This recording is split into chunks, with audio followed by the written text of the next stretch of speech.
នេះអូនដល់ទីសតមិនដាស់ស្អាតនោះណាអូនមានអីបងកន្លែងនឹងស្អាតតើមានអញតែមានអីទៀតហ៎តើឡើងចូលគ្រឿងសិនណាអូនមិនได้អូនធ្វើសភាពនៅនេះស្អាតអត់មានអីបងស្អាតតើសំខាន់ណាអូនចិត្តអញតាក់ទៀតណាអូនសំខាន់ឡើង fresh ហ្មងបងខ្ញុំមានអារម្មណ៍ថាឡើងស្រស់ស្រាយពេលម្ដងអូននឹងសប្បាយចិត្តហ្មងណា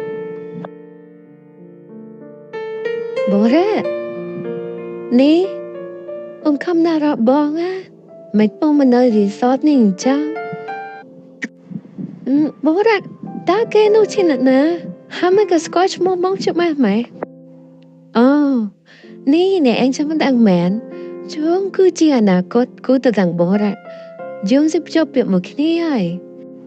នេះបងរ៉ារហ័សខ្ញុំម៉េចតាមពិតទៅបងមិនគូទៅទាំងហើយ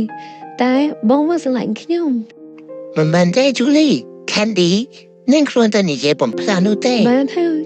ខ្ញុំឈប់រំខានអ្នកទាំងពីរហើយ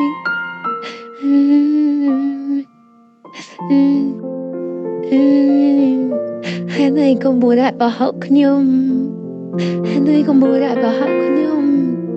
តាបងនឹងទេខ្ញុំស៊ីសាប់ណា Julie ឈប់សិនអូនឈប់សិន Julie start បងនិយាយសិនអូន Julie ឈប់សិន Julie ឈប់សិន Julie ឈប់សិន Julie ឈប់សិន Julie សាប់បងនិយាយសិន Julie start បងសិនតាមពិតទៅ Candy គ្រាន់តែជាអ្នកស្គាល់គ្នាជាមួយនឹងបងទេ Candy គេនិយាយបំផ្លើសតាមពិតបងស្រឡាញ់តែអូនម្នាក់គត់បានហើយបងឯងជុំកុហកខ្ញុំទៀតទៅ